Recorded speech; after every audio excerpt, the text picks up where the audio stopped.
তো দেখো তারপরে বর বাড়ি এসে এদিকে চলে এসেছে ফ্যানটা পরিষ্কার করতে, যেহেতু ফ্যানে অনেক নোংরা হয়েছিল আর ফ্যানে হাওয়া আসলো না। তারপরে আর এদিকে নিয়ে এসেছিলো মাংস, যেহেতু জন্মদিন ছোটো করে একটু সেলিব্রেশন হবে বলতে এরকমই মাংস ভাত রান্না করেছিলাম। তারপরে দেখো ভাইপো নিয়ে এসেছিলো একটা কেক, আমাদের এখানে থাকে ডুপ্লেক্সে। তো দেখো কেকটা খুব সুন্দর। তারপরে আমি প্যাকেটের মধ্যে কেটে নিচ্ছি, আমি জানি না অনেক লেট হয়ে গেছিলো, প্রায় 9:30-10টা বেজে গেছিলো।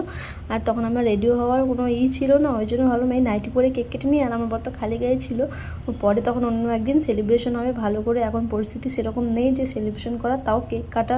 বর একটা ছোটো করে কেক এনেছিলো, তারপরে ভাইপো একটা কেক নিয়ে আসলো, তো ভাবলাম ওটাই কেটে নিই।